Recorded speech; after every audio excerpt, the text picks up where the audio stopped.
Welcome everybody to Future Strong episode 12 after a 1-week break. It's great to be back. My name's Nikki Garchea and I'm joined today by Lindsay Pollock and James Boyle from Latham and Watkins, and I'm going to let them both introduce themselves in a second. So Future Strong is a show where we bring people in to talk about their experiences working in early talent, and we're really delighted to have James here today to speak on behalf of Latham and Watkins and his own experiences in this space. For any of you who don't know Capfinity or you've not dialed into Future Strong before, Capfinity is a global recruitment and development business, proud of its strengths methodology, and we deliver global programs for emerging talent across a whole range of clients, of which Latham and Watkins is one. So Lindsay, this is maybe the second or third time we're together, not in matching outfits today. So we've managed to resist that one, but perhaps you would share with everyone a little bit about yourself. Thank you so much, Nikki. Hi, everyone. I'm Lindsay Pollock. I'm a career and workplace consultant with a specialty in early career success. I'm the author of 4 books. The latest is coming out on Tuesday, March 23rd, Recalculating, Navigate Your Career Through the Changing World of Work. I'm also a proud ambassador for Capfinity's V virtual experience and employment platform, and so delighted to work with Nikki. James is also a client of mine. We share James and a friend, and right down the road in Connecticut. Our train has already gone by, but James is familiar with the famous Future Strong train. Before we introduce James, we just wanted to acknowledge yet again, unfortunately, that there has been violence and racism in the United States, and we are grappling with that again. This is nothing new, but the increased racism and violence that has been experienced this week against the Asian American and Pacific Islander community, we want to acknowledge it. We want to condemn it on behalf of Nikki and James and myself. We stand in solidarity. And this is why we are so committed to our diversity, equity, and inclusion work. So thank you for all those working on behalf of that justice.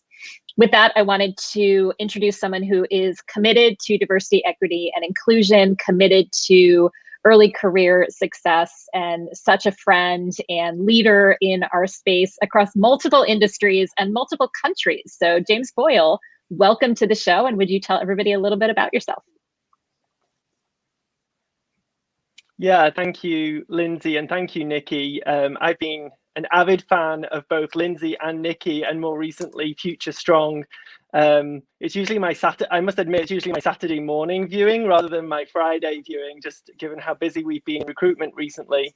Yeah, thank you very much for having me on today as a special guest. To give you some background, currently, I'm the Director of Associate Recruitment at Latham and Watkins. So my team look after all of our incoming hires from law school, all the associates. And we also look after all of the lateral associate hiring that we do across the firm as well, which has been ever increasing recently and keeping us more busy than usual, which is a nice place to be for a law firm.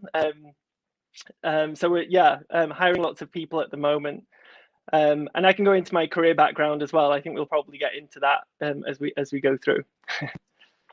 Actually, that's exactly where we would love to start. Also, I'm drinking from my Latham and Watkins mug, which I appreciate very much. I love me some swag, as we all know, and it's an eco-friendly mug, which I have always appreciated. I'm also wearing my Bombas socks, which is another wonderful cause that Latham and Watkins supports.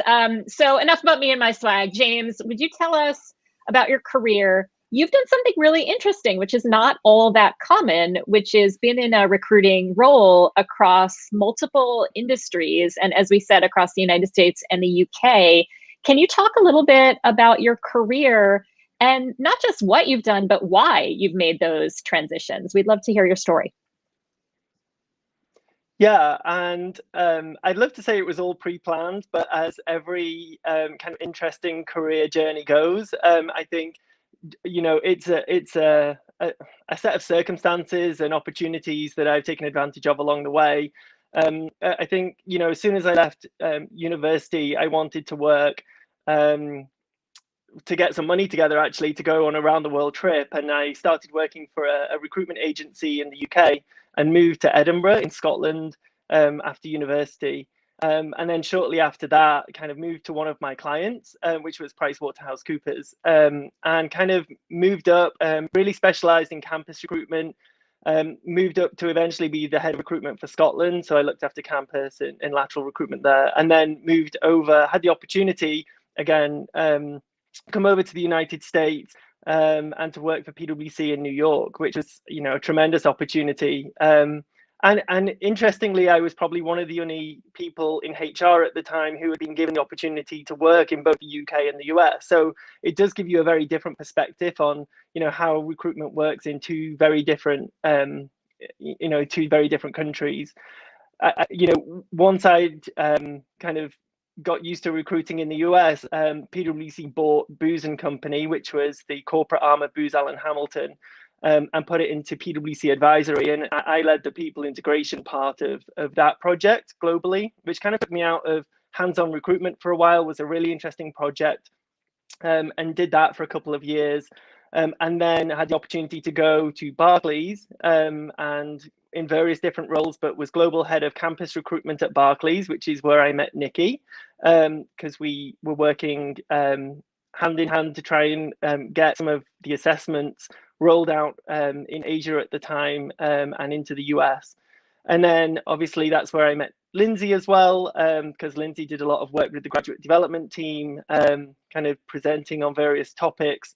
So I was at Barclays for about 5 years. And then in June 2019, I came over to Latham & Watkins.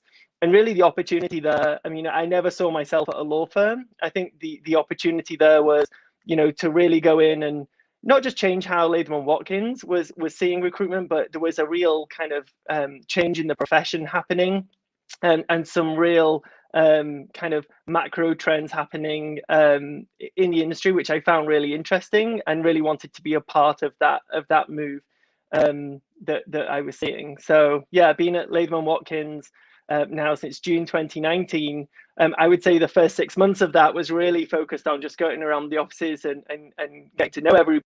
And then obviously in March,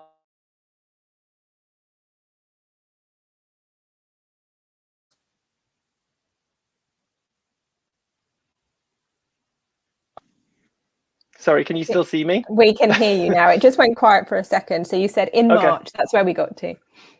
Yeah, so I'd been with the firm for a little bit at that point and gone round to see various offices and get to know people. And in March, we all went into lockdown and really started to kind of prepare for our virtual summer program, which was something that perhaps wasn't, in the strategic plan, but something that the team kind of had to respond to at the time. So that's a little bit about me and my journey to date. It's fantastic, James. And I think it's incredible to hear your kind of the transition moves. And you very graciously say it wasn't planned, but I think there's definitely some opportunity spotting and some adventure in there as well to take the chance to move country being one of them. James, I'm fascinated working with legal clients globally, particularly in the emerging talent space, some of the differences in hiring, particularly in the US. I don't know if all recruiters listening will know some of the approaches that you've taken historically, but would you just call out some of those differences and maybe some of the things you've experienced moving from investment banking into law that you've navigated? Yeah, so the UK US one is actually really interesting. When I first started my career, which is I think probably over 15 years ago now, in the UK, psychometric testing was kind of standard across most employers. The old Savile and Holdsworth, kind of filling in sheets with a pencil, and then you put them through this machine and it scores them. That was kind of when I was a coordinator in my first role with PwC. That is kind of something that we were doing quite regularly, even 10, 15 years ago. So assessments have kind of always been around, I think, in the UK, or at least for a good amount of time. Assessment days, very common, to kind of have some sort of exercise, assessment, and competency-based interview. I think moving to the US, when I first moved to the US, I was kind of naive in thinking that we could just kind of change the way we recruit and kind of copy the UK, and then quite quickly realized that there was some real strengths in the way that the US markets recruit as well. I think there's a lot more investment, quite frankly, in the US in terms of meeting students in person, in terms of getting to know students. A lot of early identification happens. And I think what's been interesting is now seeing that wave of assessments and kind of what I call, supplemental activities that are happening as part of a second stage interview process. And it's something that I saw, we implemented together, Nikki, at Barclays, and it's something that the legal industry, I'm now seeing more and more kind of new assessment tools being used and ways to kind of, try and predict future successful associates. I think that is kind of the $1 million question at the moment: which assessments will really predict which associates will be successful at a law firm. So it's been interesting to see that in 3 stages, both in the UK and see the evolution in the UK, going from paper and pencil and kind of in-person kind of tests, all the way through to seeing that kind of start out in the US and now get more and more sophisticated in the US. So, James, you've always been, I think, a really strategic thinker and a big picture thinker about recruiting. And maybe it's the global perspective and the industry-wide perspective. Can you talk a little bit about how you're viewing your recruiting strategy moving forward? Coming into Latham & Watkins, obviously including COVID. And I'd really love to hear specifically about your diversity, equity, and inclusion strategy as well. Yeah, so I would say as soon as I got to Latham & Watkins, I'm fortunate enough to work with some amazing partners in every sense of the word. I mean, the partners that I work with, who are the chairs of the Global Recruiting Committee at Latham, are hugely supportive. They, really help kind of build that strategy alongside me. And, the strategic approach that we took, I don't think necessarily changed during the pandemic. I think it accelerated certain parts of it, and maybe changed focus. And obviously we had to be a little bit more reactive to some parts, some operational parts. I think, like you said, Lindsay, I do like to be thinking 6 to 12 months ahead, and sometimes a few years ahead on kind of where things are going. And I really see that's the role of the global recruiting team at Latham, as people are bringing in candidates and running assessment days, that we're thinking 6 to 12 months ahead and really thinking where the market is going, so that, when the local teams kind of, come out of their busy period, we have a plan in place that we can discuss and get consensus around the way forward. Some of the things that, I outlined pretty early on in my journey at Latham was one around marketing. I've always been a very firm believer, and maybe this is because of my roots with PwC, that, especially with law school recruitment and campus recruitment in generally across industries, I think my idea has always been that, like, it's 95%, perception, marketing, and differentiation of your organization, and then probably like 5% selection and actually finding the talent that you want. But I think the attraction piece is huge. And sometimes, something that's not really, ever kind of focused on. And that's something that I've really tried to focus on at Latham. And, one of the ways we did that, the first thing that I did was, help hire a head of marketing and employer branding. We'd never had that role before. And we have a phenomenal person now in place, Lauren, who is from, came over from the Big Four as well, and has an external perspective, and is really trying to, talk about all the great stories and the people that we have at Latham, and really share that with the external market. And one of my first reactions when I came to Latham was, you are the best kept secret. We don't, externally tell our story in a way that really resonates with students. And I think we're really starting to do that now. So that's around marketing. One of the other things is around events, which you could link, I guess, to marketing. Events is something that, again, this is a good example of, how things accelerated during COVID. We were moving probably more towards virtual events and to do more global based webinars. COVID definitely kind of, accelerated that along. In Q4 last year, we ran 21 global events, and 61 of our attorneys here in the US took part, as presenters. So we had nearly 5,000 students interact with us just in the last 3 months of last year, at a time when actually law students really wanted to interact and really had a lot of questions and a lot of worries and anxieties on their mind. And we found that our events were really well received. We also covered 116 law schools. So for everyone that says, Big Law only focuses on like the top 14 or the top 20 schools, it actually helped expand our reach to a greater number of law schools, which has been amazing. And then the final thing that I'll touch on, which was part of our strategy as well, and Lindsay touched on this, is this huge focus on diversity.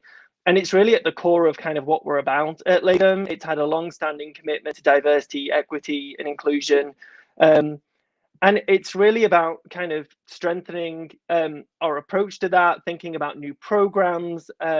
We aren't where we need to be and kind of being comfortable with that.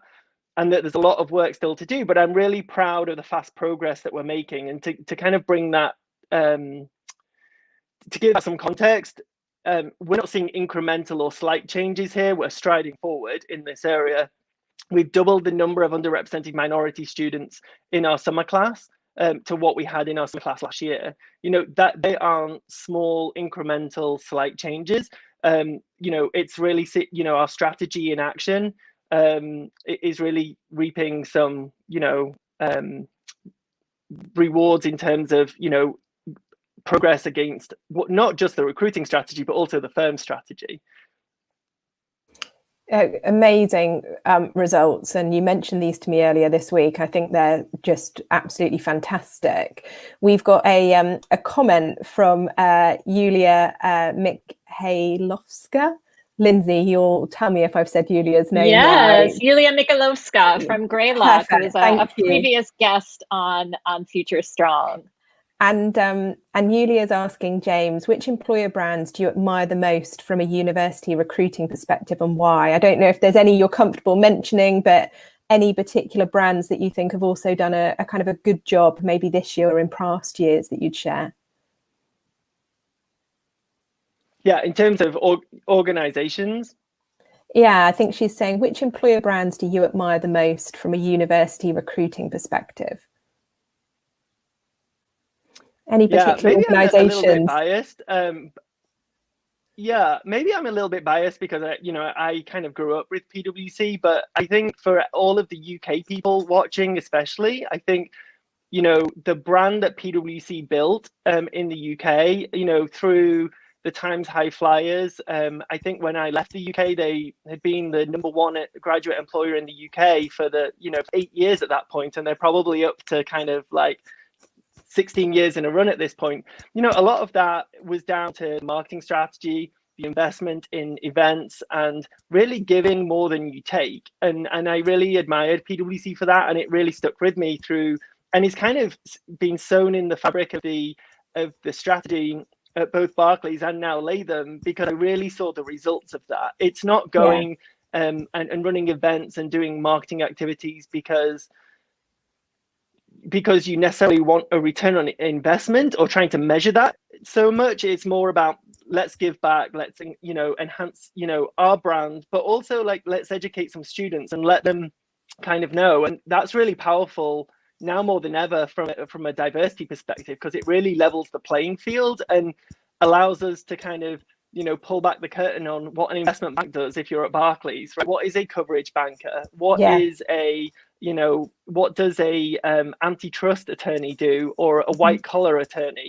All these terms are really alien to undergraduates and even students in law school.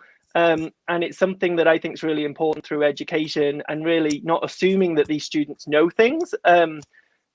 So I would say PwC did that very well, and it's something that I've taken throughout my career. So it's a brilliant thing, and I think you're speaking to a couple of things which in the last 12 months have become probably even more important. I don't know if I know Lindsay's familiar with it, but Mary Scott's research that she published with NACE in recent months around taking an authentic experience out to candidates, particularly when they might not have close proximity to the office now that they're going to apply for. So really educating, revealing a little bit more about yourself. And Lindsay, you and I got joined on stage this week by a woman who was career services for the British Army. And she had taken out an attraction campaign where it was dispelling all myths of what you might think of being in the army and just like featuring them head on. They look like they've got a really exciting campaign, but they also always feature very high up with the Times 100. I think they're probably just below PwC, but the British Army do a really, really good job as well. Lindsay, anyone that you admire? I think it's an interesting question from Yulia. Yeah, I think it's terrific. And I want to second James. I think all of the big four are masterful at this. And I think that that's such a great insight, James, about giving more than you take. And I had an experience of working with PwC for many years as an external consultant.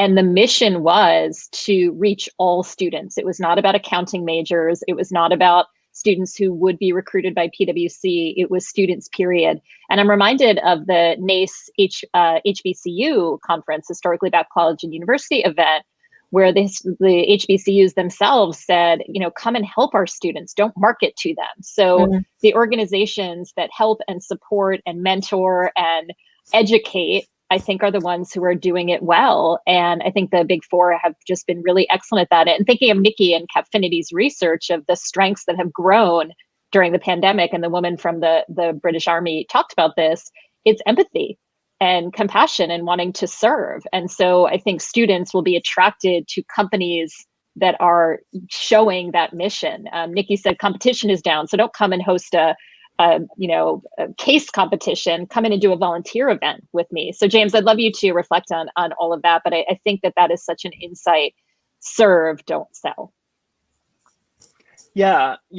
And I love that philosophy of, I guess what I've been saying, and I said this to our wellness team when they were thinking about how to put on events for students. And I said we should show, not tell. Show them how we're kind of, because we are doing such a great job with our attorneys of putting on, wellness activities and events, but also like fundamentally just supporting them as well. And we should show the students that, because it's one thing to kind of put a presentation up and tell students that we do a great job. It's a different thing to show them. And one of the events that we added to our event calendar was these exercise classes that we've been putting on for our attorneys, and we decided to invite students to them, which doesn't sound like a recruitment event, but there was a lot of talking at the beginning of the exercise class and at the end of the exercise class about, well, I went to NYU and so did I, or whatever, and the connections get made pretty organically. But also it's a great give back to students. I mean, they get a free exercise class, and it's beneficial to them as well. The other great example of show, don't tell, and leveling the playing field is what we're doing with Forage, or the virtual experience programs. We launched them in 2019 with 2 pilot programs. We're about to have 6 of those programs by the end of this year. And we've reached 36,000 students so far through those virtual experience programs. And they're really modular programs designed to really pull back the curtain, like I said, on big law, on what it's like to work at Latham, but more importantly, what is it actually like to do the work of a first-year associate in banking or antitrust or M&A? Things that you don't necessarily even learn at law school. And that's been incredibly well received, not only by law students, but by undergraduates, by business students who are doing an MBA, and by students in countries where we don't even have offices, students who are just kind of, really appreciating the open access nature of those kind of events. So that's been a huge success for us as well. And again, accelerated during the pandemic. We'd love you, James, just to give us some very loose predictions. Where are some of the things that you think are going to evolve over the next 6 to 12 months, maybe at Latham, or that you're hopeful for kind of within this space? It would be great just to hear some of your future thoughts, and obviously keep some of your secrets for yourself. they're your secret sauce for what happens next. But what are you predicting? I have to find my crystal ball somewhere and particularly at the moment. It out. Yeah, exactly. I think what I predict is some sort of hybrid, at least in the interim, when people go back to in person. I think it would be silly to completely go back to the way things were pre-pandemic, and I think there will be some sort of hybrid, and we could use the best of what we've learned from virtual interactions, but also regain some of the amazing benefits that you get from in-person interaction. So I think one thing that you'll start to see from a lot of organizations is which parts of the recruiting process need to be in person and which ones were kind of very successful being hosted virtually. One of the things that I've been trying to get the word out to our attorneys is that doesn't necessarily mean that you don't get to go back to your law school anymore or back to your alma mater. I think that there might be a change in focus there, where you might actually spend time on a law school campus getting to know students, or having face-to-face interaction, or spending a day doing a barbecue day at the University of Texas, for example, or spending some time doing a guest lecture at Columbia or NYU. Those are the kind of activities and the focus on attraction, I think, in person, supplemented by some virtual events.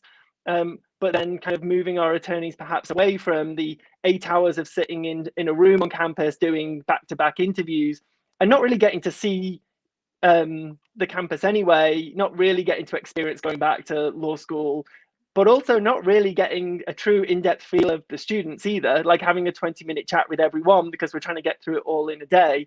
So I think there'll be a nice blend. So that will be my first prediction, that there'll be some sort of hybrid blend of virtual and in person, and I think different organizations will have different comfort levels with what that blend looks like. I think one of the big things for me, which may be giving a little bit of a secret away, is this idea of faculty relations, taking events and curriculum to the next level and really seeing if we can help not only the faculty relations at perhaps law schools and doing guest lectures and being integrated with faculty, but also pre-law. So helping students who are thinking about going to law school. We just put on a session last Friday called So You Think You Want to Go to Law School? And we had 1,500 students, 1,500 undergrads interested in coming to listen to a big law firm talk about that. That shows me that people want to hear it, and that people, who are curious about going to law schools don't necessarily just want to hear from the law schools. They want to hear from what could the possible employment opportunities be after law school. So that's definitely an area that I think we're starting to get more and more into. And I think expanding our reach as well. I think as things like assessments get more sophisticated, and we get more comfortable with direct interactions from students. One of the things that I found kind of strange in the legal profession is that everything is kind of done through law schools. There's not a lot of direct necessarily interaction with students. I can see that starting to change now, and students are coming to us directly for events. They're coming to apply directly to us, and that we can kind of, with our assessments that we're putting in place, evaluate talent on our own terms. What does talent look like for Latham and Watkins? And that might be very different to what talent looks like for another organization. So kind of really getting our heads around that. And Nikki's just helped roll out some global core competencies for the first time ever at Latham, which is kind of one of the next steps in kind of that direction. James, I'm so struck by what you just said about the alma maters and also going back to the office. I think where we are 1 year into this pandemic, just to kind of take a big picture view, is there's a sense of we're either going entirely back to exactly how it was, or everything's going to be totally different. And that's not true. Yes, you will go back to your campus, but you're going to do it in a different way. Yes, we will still have offices, but we will use them in a different way. It's not all the way back or all the way forward. So I think that's just really wise thinking and very strategic on, what makes sense to go to a campus, what makes sense to go to an office. So I really appreciate that perspective. Yeah, and I don't think that's necessarily necessarily up for debate by anyone. I think it's going to happen anyway. I think what's going to be really interesting is to see what the blend looks like how much in person there's going to be, how much virtual there's going to be. I think some of the tech organizations will definitely be the people to watch, the Spotifys and the Ubers of the world, who will probably go to one end of the spectrum and have everything kind of fully virtual, fully remote. And then we'll have some organizations that say you need to come back in the office 5 days a week. All of our recruitment processes are going to be back in person the way they were. And the successful ones will be somewhere in the middle, right? So it'll be very interesting to watch different organizations kind of come to terms with how they land around that. I'm waiting to find out what all the travel policies are going to be within organisations, because I've got lots of people who are thinking about putting on campus events across the US come the fall, but they don't know what your organisation's travel policy will be, the next person, and they might not be the same. So it's going to be very interesting for people to navigate that strategically, because I think there'll be great variation as well. James, I think we're nearing the end of our time with you, and it's flown by. Thank you so much for your incredible insights, but also being able to give that big picture with some great practical suggestions that actually folks listening in will be able to pick up and be able to run with, which is exactly what we love with Future Strong, that people can have things that they can use. I'm going to give one secret away. When we did our Latham and Watkins competency review for you, was just the abundance of goodwill that there is within Latham globally. It really shone through, and I think you're the epitome of that as well. So thank you so much for your time. Lindsay, to close us out today, I don't know if you want to just make a final remark and also let everyone know. Final remarks, very, very grand thing.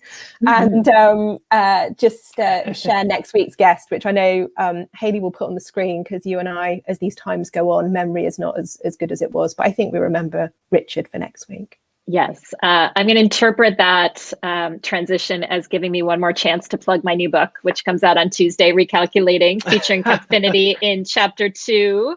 Free Strengths Profile, Chapter 2. Free Strengths Profile in Chapter 2. You have to read the book to get the code. James, you are such an example to me of the importance of cross-pollination globally and across industry. I think that when we stay in our silos, we get very stuck. And I think people like you who have moved seamlessly between industries, you're a thought leader, and I think that provides so much value. So thank you for the work that you do. Thank you for being such a warm and supportive partner of Capfinity, of me. This is such a kind and friendly and generous industry overall, and you're just such an example of that. So we'll give you a chance to say goodbye, but I did want to plug our next LinkedIn Live in 2 weeks. Richard Orbe Austin. In fact, Nikki and James and I had the honor of serving on a panel, one of the last live events we probably all did before the pandemic, at NYU, that was run by Jeannie Lai Karis. Dr. Austin is an expert on imposter syndrome and also an organizational psychologist like our friend Nikki Garcia, and has a lot of career advice based on his new book. So we're looking forward to welcoming Richard in the next 2 weeks. So thank you everybody for tuning in. And James, we want to thank you and just see if you have any final thoughts.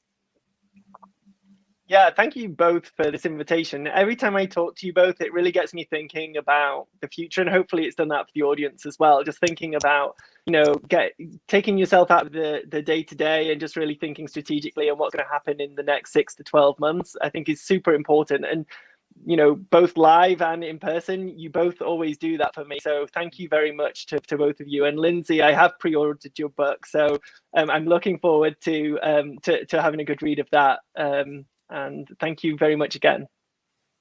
Thank you so much. Goodbye, everybody. We'll see you next time. Thank you. Bye. Bye. Bye, everybody.